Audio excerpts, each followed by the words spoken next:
Mas Sabri, kalau seumpamanya saya pengen ngabisin orang, saya nggak punya apa-apa, tapi saya sanggup dalam tempo 3 jam orang itu bisa langsung dot atau down, langsung hilang lah. Mungkin dari asma-asma atau si amalan-amalan yang dibaca atau yang dijalankan, dilakukan itu benar-benar suatu powerful di situ. Bahkan secara mata batiniah, tangan ini keluar cahaya. Seolah-olah saya itu ngelihat, gampang. Kamu pengen apa? Sok tarik, nggak usah pakai bahasanya madat segala macam atau sesaji. Kamu ambil bisa.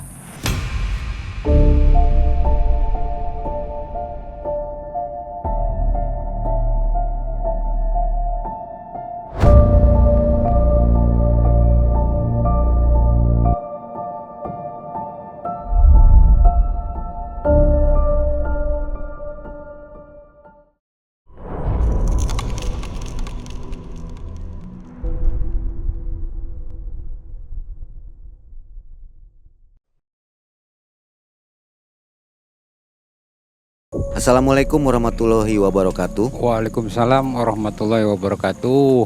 Selamat malam sobat Malam Mencekam. Apa kabar Anda hari ini? Pasti Anda akan melangkah ke tempat tidur ya. Tapi ada baiknya sebelum tidur mendengarkan kisah dari Malam Mencekam. Hari ini Mang Ei dan tim sudah menghadirkan ke hadapan Anda seorang narasumber. Ini pernah tampil di tapi sudah lama sekali ya. Mungkin sekitar 8 bulan yang lalu lah.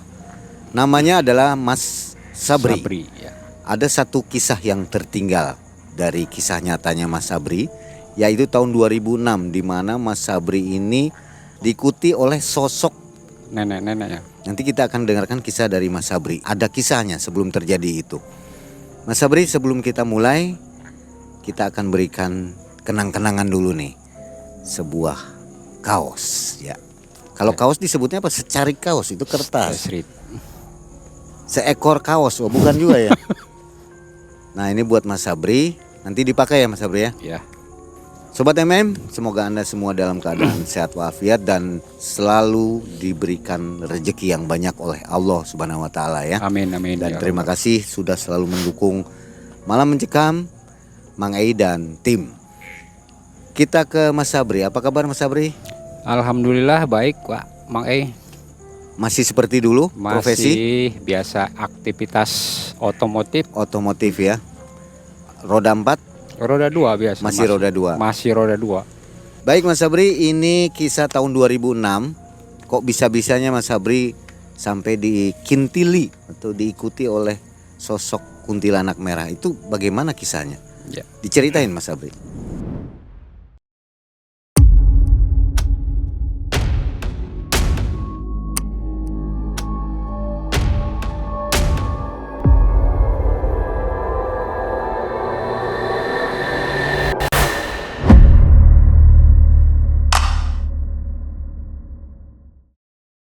Nah, kisah awal kita itu berawal dari hijrah, pindah rumah.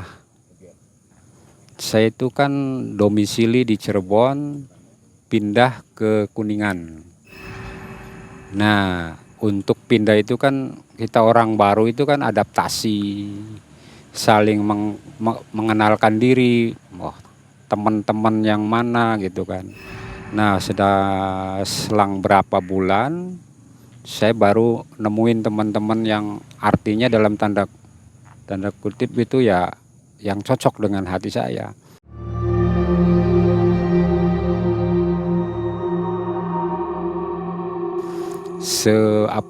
Sefrekuensi. Dan berbekal dari dulu saya pernah belajar dalam hal olah batin. Ya meskipun nggak seberapa, dalam artian mengerti lah, dalam artian karena pernah diajarkan orang tua, mungkin dari sifat kita pribadi, dari orang tua juga memberikan bekal. Akhirnya saya ikut sama dua teman saya lah, 2 orang yang masih sebaya dengan saya. Ketika itu ngobrol-ngobrol, taruhlah dalam kita kasih nama, yang satu itu Pandi, yang satunya lagi itu Edi.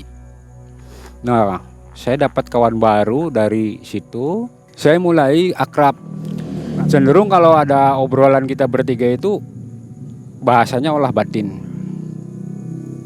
Kita itu kan punya kekuatan, kata si Pandi. Bisa bagaimana caranya sukses, entah itu dengan keilmuan atau dengan kebatinan. Kita nggak punya modal, jadi kita harus olah batin. Akhirnya kita itu punya itikat, ayo kita bertiga punya satu cara bagaimana caranya untuk bisa meningkatkan daya olah kebatinan. Nah, di situ kita masing-masing punya kekuatan pribadi masing-masing, dan saya juga baru mengerti bahwa dua teman saya ini punya sesuatu silsilah atau keturunan orang-orang penting. Ketika kita ngobrol, oh si Pandi masih keturunannya sesepuhnya orang Kuningan. Nah, si Edi juga dalam artian dia punya sesepuh dulu tuh kakeknya itu sebagai ajengan. Nah, bertiga ini kita mulai saling memberi masukan ritual tanpa ada yang membimbing. Dalam artian ritual itu ritual masing-masing.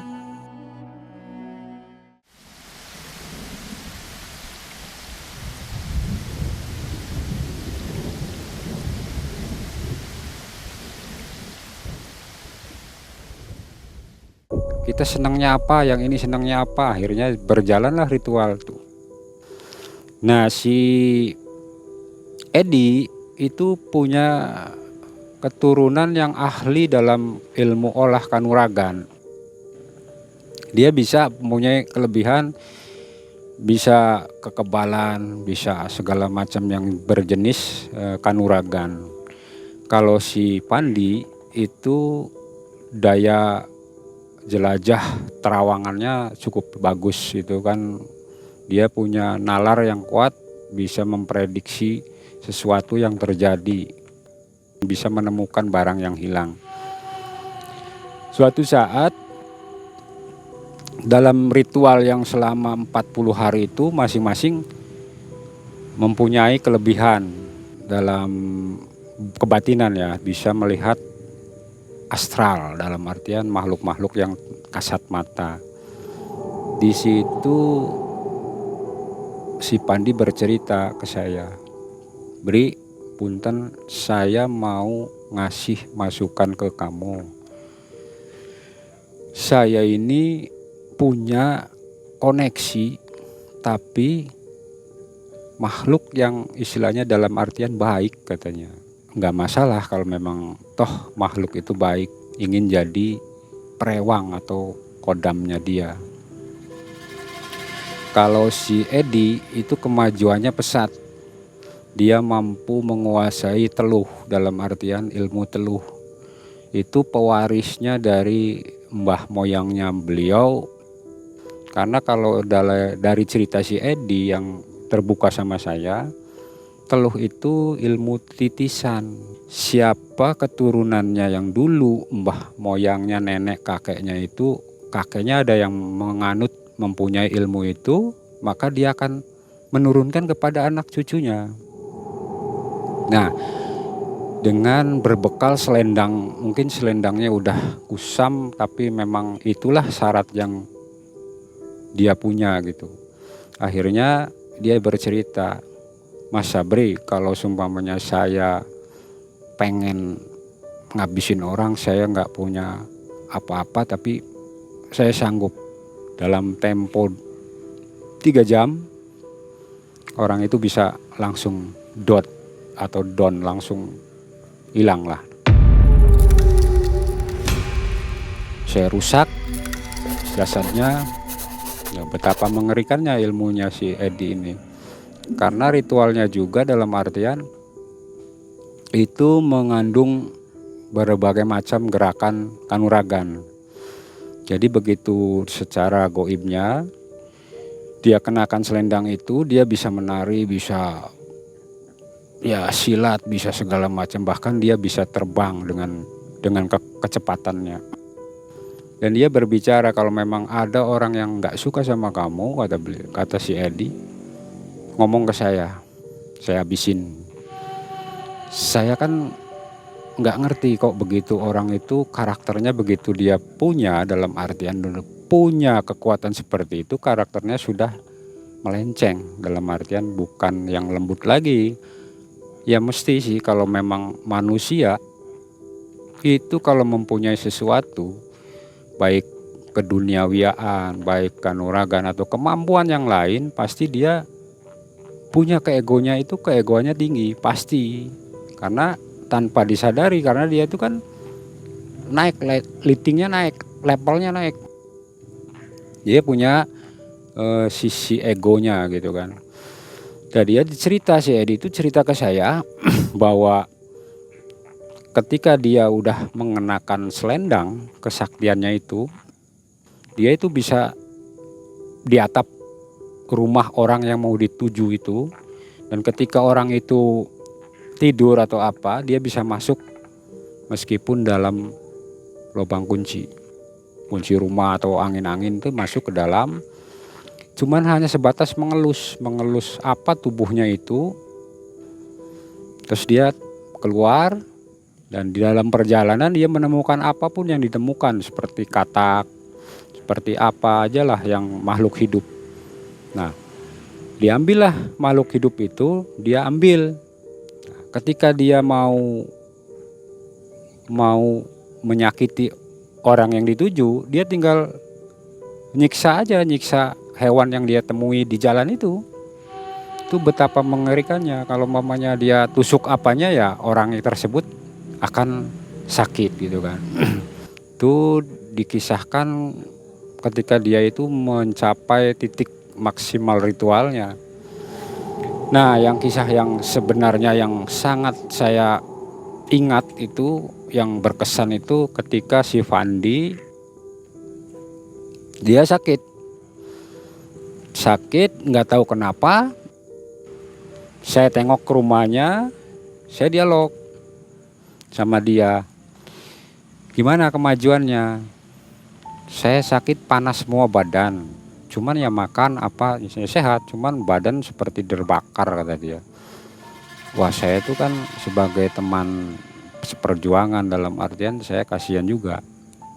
Akhirnya saya bareng-bareng bantu dia sama si Edi juga, sama-sama mencari solusi bagaimana supaya sembuh nih. Akhirnya saya terpaksa saya ikut-ikutan melakukan ritual, dan ternyata ada sosok emak-emak atau nenek-nenek yang selalu ikut sama si Pandi. Dan emak-emak itu bisa berinteraksi dengan kita berdua, dengan Edi, dengan saya juga, karena masing-masing sudah mampu melihat makhluk-makhluk yang kasat mata. Setelah berdialog, karena memang si Pandi itu punya terah janji dari sesepuh mereka, dari neneknya atau kakeknya dulu itu, dia 7 turunan akan ikut sama anak cucunya. Jadi akhirnya si emak-emak itu ikut. Tapi ketika kita meneruskan ritual, si emak-emak itu ke saya datang dengan wujud ya manusia biasa. Dia ngomong ke saya, kalau umpamanya kamu pengen nyembuhin teman kamu yang ikut dengan saya. Artinya si emak itu akan ikut ke saya. Saya nggak masalah, pikir saya, oh udah nggak masalah kan. Artinya yang penting teman saya itu sembuh. Kita pribadi nih janji, oh boleh, emak ikut saya boleh gitu, nggak masalah. Baru berangsur-angsur 7 hari kemudian si Pandi sehat, nggak panas lagi badannya, udah normal. Saya juga pribadi udah normal, dalam artian udahlah alhamdulillah selamat gitu kan. Nah, berjalan waktu, saya punya masalah dengan salah satu orang. Ketika malam dia datang enggak ya seperti yang saya nggak suka itu kan, kalau memang muslim dalam artian kan pasti uluk salam. Dia datang selalu hadir, selalu malam, siang, sore, nggak pernah lepas. Kemanapun saya pergi, saya selalu didampingi oleh beliau. Dan emak itu selalu melindungi. Dia berjanji, sok apa yang kamu pengenkan asal aku ikut sama kamu, tapi janji untuk seterusnya. Kalau memang istilahnya menurut saya itu enggak masalah, kenapa tidak? Tapi karena kedangkalan mungkin dulu belum pernah merasakan apa sih yang namanya perjanjian. Cuman sebatas oke gitu kan, jalan enggak masalah. Tapi efek ke depannya itu benar-benar saya kerasa.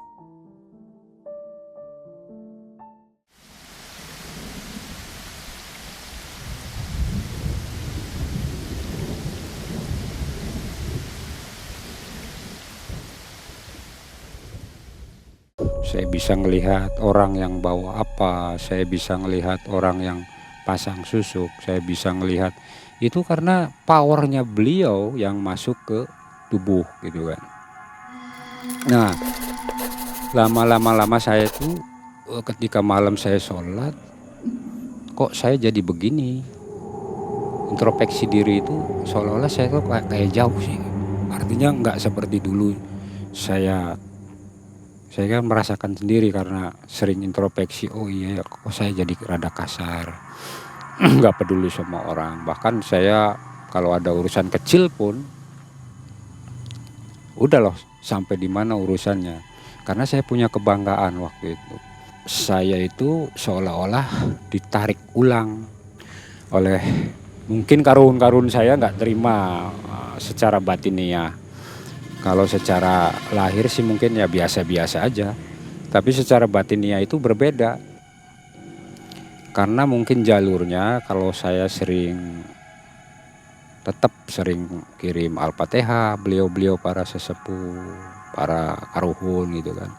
Mungkin salah satu beliau itu melihat, atau sih memang dari terah keturunan saya pribadi itu kan ada mungkin yang dekat dengan Allah dulunya, merasa ada yang janggal gitu kan. Akhirnya dia dalam mimpi itu, saya mimpi datang, saya seolah-olah di dalam gua, datanglah seorang ya nggak terlalu tua, dalam artian masih setengah baya, cuman raut mukanya bagus, enak dilihatnya. Kamu yang kuat ya Cung, dalam artian bahasa Cirebon itu kan Cung tuh Dek gitu kan. Kamu yang kuat ya Dek, kamu nanti kalau kuat insya Allah akan menemukan sesuatu yang sebenarnya. Cuman sebatas itu, ingat Allah katanya, ingat Allah. Memang dari awal juga saya dulunya sering belajar dengan olah kebatinan yang masih ada pembimbing. Nah, selepas beliau tidak ada, baru kita itu jalan dengan sendiri, sekarap sendiri bahasa, semau sendiri. Akhirnya saya renungin omongan beliau itu. Tapi si emak-emak ini selalu hadir ketika kita sendiri, ketika kita rame-rame, semuanya ada. Itu selalu mempengaruhi hal-hal yang kurang bagus lah dalam artian. Jadi saya menyadari gimana caranya mau ngelepasin ini makhluk ini yang selalu ikut saya kembaliin, dinetralisir, ternyata nggak bisa karena sudah perjanjian kata mereka. Sampai saya begitu hadir, saya ngomong sama beliau, udah Nini nggak usah ikut saya lagi ya. Artinya udah kita sampai di sini saja, memang jalan kita berbeda, dunia kita juga berbeda. Kamu sudah berjanji dengan saya, kalau seumpamanya sudah janji, sampai kapanpun kamu harus ikut di pengawasan saya atau dipantau oleh saya. Itu tugas saya katanya.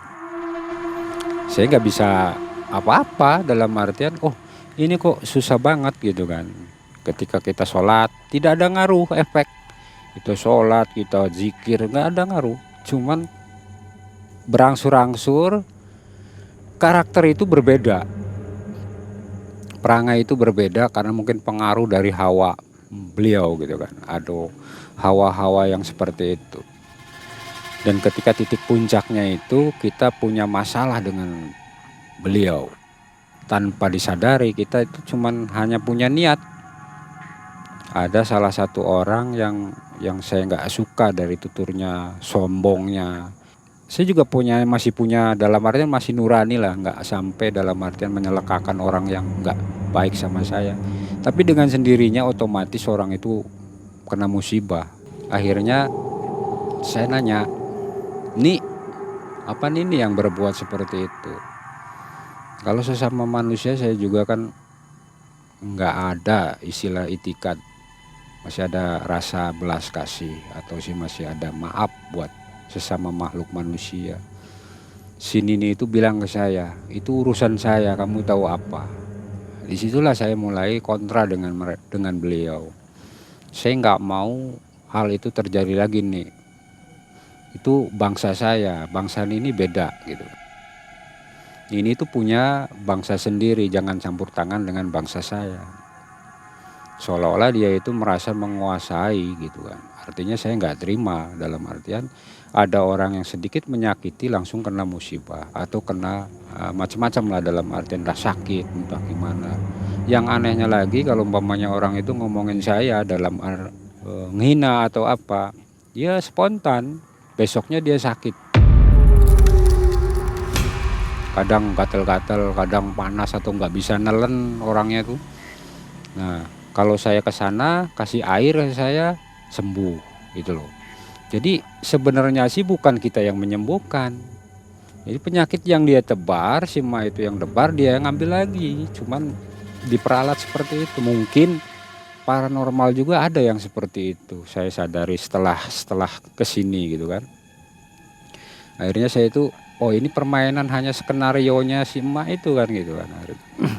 Lama berjalannya waktu saya udah jenuh dengan hal-hal seperti itu. Seolah-olah batin tuh berontak kontra dengan hal-hal seperti itu. Akhirnya berseteru karena ketidakcocokan, saya marah, Mak sudah sekarang Ma pergi aja, saya udah nggak mau lagi, dalam arti tetap masih menghargai beliau, tapi saya tidak mau dekat dengan beliau. Kita sebatas kenal saja. Dia marah waktu itu tuh ya malam Jumat. Jelas malam Jumat itu, ketika itu Kliwon juga, saya ingat betul itu kenangan-kenangan yang wah luar biasa. Saya begini bukan kemauan saya katanya. Mak sendiri yang ikut saya. Kalau saya nggak mau kok maksa gitu kan. Tidak bisa, kamu sudah janji dengan saya, sampai kapanpun kamu ikut dengan saya.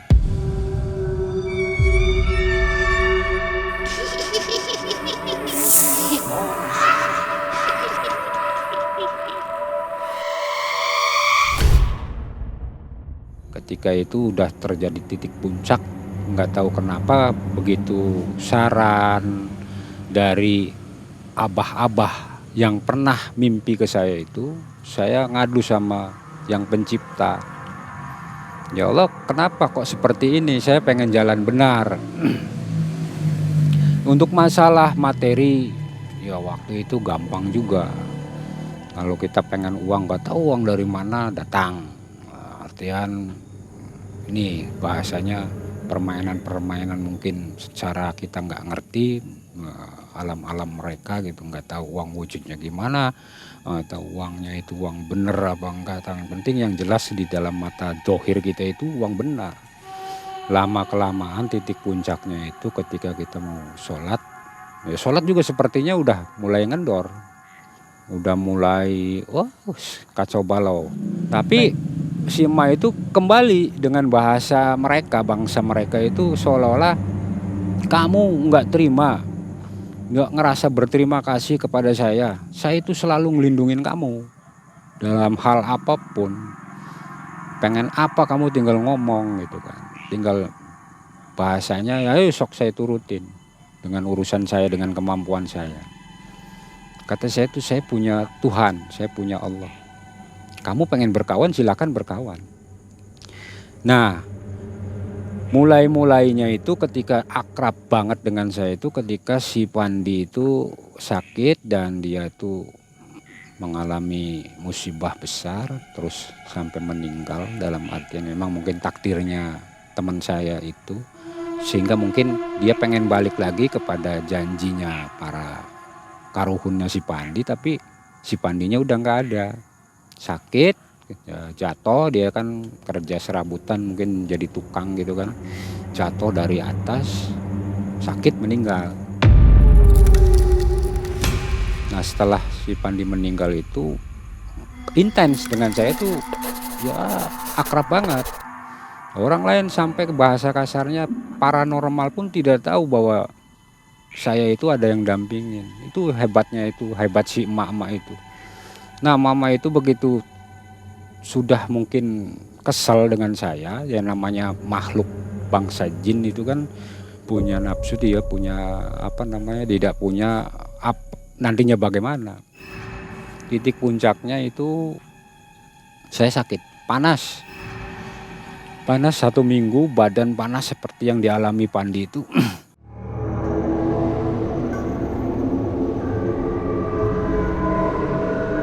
Tapi saya di dalam hati saya cuman nyebut Allah, Allah, Allah gitu. Dari situ mungkin ada kekuatan, saya nggak bisa makan, nelen nggak bisa, sampai bahasa kasarnya udah anpal banget lah, udah turun fisik, udah kurus karena nggak makan, sampai diinfus segala macam dulu. Nah akhirnya saya punya kekuatan energi itu yang hadir itu dari abah-abah yang tadi itu, yang ketika ngasih tahu datang ke saya memberikan sesuatu wejangan atau bacaan, dibisikin di telinga kanan, kamu harus kuat, kamu harus kuat, nih bacaannya, kekuatan kamu ini versi dari keluarga kita, mungkin ya keluarga pribadi saya. Nah ternyata setelah saya telusuri siapa sih abah ini yang selalu datang ke saya ngasih kalau warning lah, artinya ngasih pengarahan secara batiniah ke jalan yang benar. Nah disitulah saya mempelajari, bacaannya sedikit ya, memang sederhana, tidak lepas juga ada sholawatnya juga terakhir. Akhirnya pulih. Nah, pulihnya itu dia bukannya tambah gimana, malah dia merasa nantang saya. Oh sekarang kamu sudah mulai hebat katanya, ayo tarung dengan saya. Ketika tarung itu masih wujudnya seperti emak-emak itu, nini-nini itu. Tarung, saya jambak rambutnya, putus rambutnya itu nggak salah 4 helai, kasar rambutnya seperti kabel, kawat apa ya, kawat beton yang paling kecil itu ya, lebih kecil lagi cuman keras, panjangnya sekitar 20 sentian. Dia itu malah ngamuk, dan begitu dicabut tuh rubah semuanya, menyeramkan, dalam artian bukan emak-emak yang seperti itu. Akhirnya hadirlah dia memakai daster warna merah, hadir mungkin dengan wujud aslinya mungkin.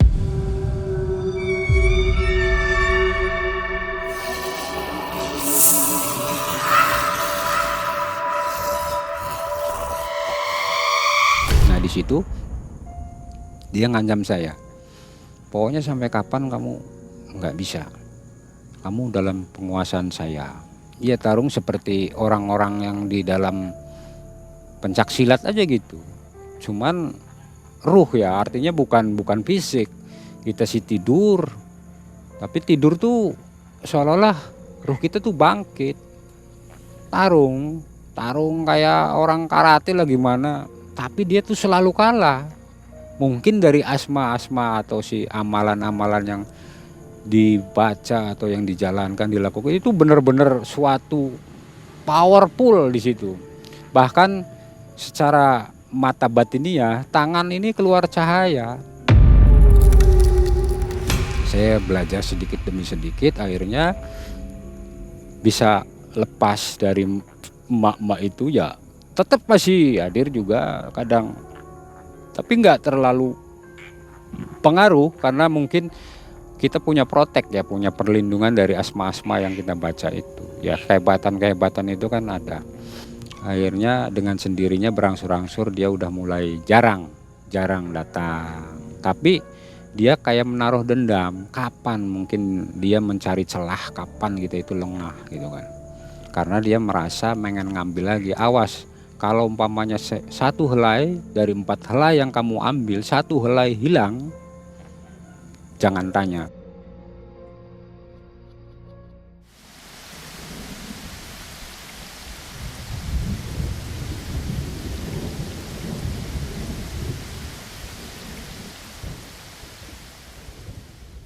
Karena kalau umpamanya dari satu helai itu kan kekuatannya udah berkurang.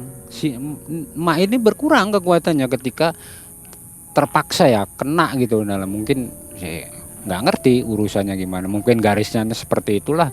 Artinya kita nggak ngerasa mampu, cuman begitu kita punya sesuatu bisa ketarik gitu kan, dengan sendirinya ambrol panjang 20 sentian yang kena itu dari sebelah tengah. Artinya dia pengen balikin lagi, jangan sampai ada yang hilang.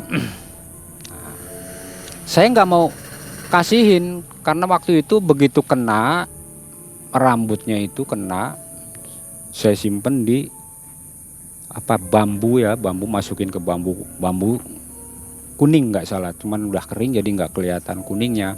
Masukin, saya ikat di situ. Si bambu itu gosong.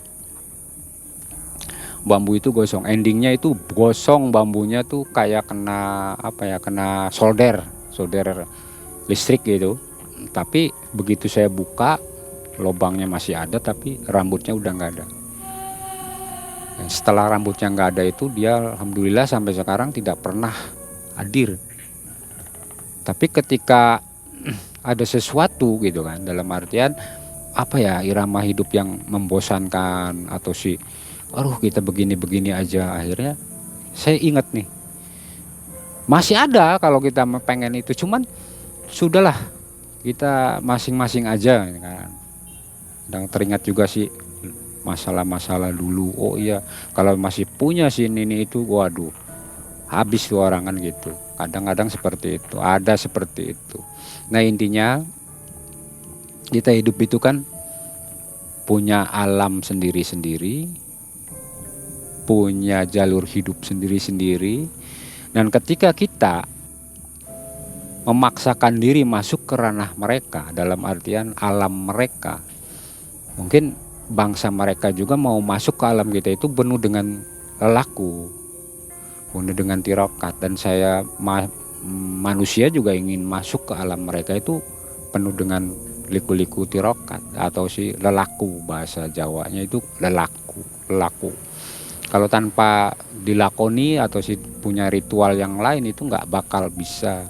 Pernah juga ya ditantang sama si emak itu, karena sempat dibawa ke alamnya si Nini itu, bahwa di situ tuh dia itu keraton, dalam arti kerajaan, dan dia itu permaisuri. Makanya tingkat levelnya itu berbeda, dari jenis pakaian, warna itu berbeda. Seperti di dunia nyata aja kan, kalau umpamanya pangkat beda, dia itu punya power di situ, punya power kekuatannya di situ. Meskipun dibantu dengan sahabat yang baru itu ya, Edi itu nggak mampu. Artinya tetap berjalan, cuman mungkin dari kuasa Allah, dari power yang selama ini dikerjakan, mungkin ya memang garisnya Allah seperti itu supaya kita mengerti, jauh lebih mengerti. Oh, kedudukannya seperti ini, dia juga punya kehidupan dan punya dinamika liku-liku hidup yang dijalani. Di alam mereka tidak ada belas kasihan, dalam artian begitu hantam hancur, udah jadi lagi. Nggak ada kompromi, karena makhluk jin atau bangsa jin itu dia tidak punya, karena menurut pandangan saya pribadi bangsa jin itu terbuat dari satu unsur. Kalau manusia itu 4 unsur yang terpadu jadi satu, makanya manusia itu punya pertimbangan, tidak hantam kromo. Tapi kalau bangsa mereka hajar-hajar, habis-habis. Itulah kelebihannya bangsa manusia. Jadi lintas dimensi itu saya pelajari dari hal-hal yang seperti itu. Ketika dia ngamuk, ketika dia marahnya seperti apa. Ya memang bentengnya benteng kita yang seperti kita punya amalan mungkin dari agama ya, dari basis rohaninya. Ya itu sih tergantung dari keyakinan, nggak fanatik juga pengen dari muslim, dari non muslim, asal dia punya keyakinan yang kuat dengan Allah, dengan Tuhan penciptanya, mampu dia mengatasi itu. Cuman karena di Islam itu mungkin menurut saya pribadi itu lebih komplit dan kompleks. Artinya banyak jalur. Seperti kita punya sesepuh, kita punya wasilah. Jadi si wasilah itu kan nggak mati sebenarnya. Yang mati itu jasad. Tapi untuk perkara kebatinan itu semuanya hidup. Asal bagaimana kita bisa menggalinya gitu loh. Ketika sudah jauh nih si emak ini, Nini Untin namanya tuh kalau di bangsa mereka itu. Rajanya, dalam artian raja ya, bukan kelas, bukan, dia pemimpinnya. Itu ke saya sempat ngasih sesuatu yang saya nggak ngerti, dalam arti semacam benda pusaka atau apa itu. Seolah-olah saya itu ngelihat gampang, kamu pengen apa, sok tarik, nggak usah pakai bahasanya madat segala macam atau sesaji, kamu ambil bisa, sampai diimingin. Nah, untuk saya pribadi yang seperti ini buat apa gitu kan, dalam arti ini alat fungsinya buat apa, ada semacam batu akik, keris, itu mudah bagi bangsa mereka karena dia yang nyimpan, dia yang nyuruh gitu loh. Ada kenang-kenangannya nggak Mas Sobri dari kisah ini? Ada kenang-kenangan tuh ya, wujudnya ada juga secara fisik ya, wujud fisiknya. Karena mungkin dia meninggalkan suatu kenang-kenangan yang saya nggak bisa lupa. Apa itu? Ya berupa keris kecil, masih sampai sekarang masih disimpan, cuman mau tak kasihin buat siapa gitu kan. Karena saya sendiri sudah nggak terlalu ke hal-hal seperti itu. Sudah ditinggalkan. Itu ada tinggalan yang benar-benar nyata gitu, artinya dari hal seperti itu tapi tinggalannya nyata, bukti gitu kan, ada bukti gitu kan. Jadi sekarang si sosok itu udah nggak mengikuti lagi ya? Ya enggak sih, yang saya rasakan kan ada, kalau energinya mereka itu kan terasanya bukan kelihatan. Kalau memang udah hijabnya tertutup, artinya kita nggak bisa ngelihat, cuman rasa nggak bisa bohong. Kalau memang ada, tetap ada rasanya. Nah, mungkin dari amalan, mungkin dari sesuatu yang kita amalkan itu jadi protek, jadi pelindung kita pribadi gitu. Padahal kita sendiri nggak menyadari, Pak. Dari kisah ini apa yang ingin Mas Sabri pesankan kepada penonton kita? Ya sederhana sebenarnya sih, Mang Ei. Intinya kalau memang kita untuk melakukan mengolah batiniah, ya artinya mengolah batiniah secara benar dengan syariat kepercayaan masing-masing, dengan keyakinan masing-masing, tetap jangan terpengaruh dengan makhluknya gitu loh. Harus fokus dengan yang menciptakannya. Memang nggak gampang, artinya godaannya gitu loh. Nah makanya disitulah kalau di dalam mencari sesuatu itu memang harus fokus nggak gampang kegoda gitu. Intinya jangan sekali-kali untuk masalah batin itu dianggap gampang, artinya susah dalam banyak sekali jalan yang namanya jebakan-jebakan yang kita nggak ngerti. Oke, baik. Artinya kesimpulan juga bahwa melakukan olah kebatinan itu harus ada gurunya mungkin. Iya, benar sekali. Ada jangan yang sendirian ya. Jangan sendiri. Akan sesat nanti. Banyak sekali yang tersesat bahkan gampang sekali yang disarukan, seperti hadirnya orang pakai jubah atau apa, itu bangsa mereka sebenarnya. Ya. Oke Mas Sabri, kisah yang sangat menginspirasi ya untuk kita semua. Jadi hal-hal kebatinan itu jangan dianggap mudah. Ada tata caranya. Ada. Terima kasih Mas Sabri atas kisahnya. Saya Mang Ei dan tim akhirnya undur diri. Assalamualaikum warahmatullahi wabarakatuh. Waalaikumsalam warahmatullahi wabarakatuh.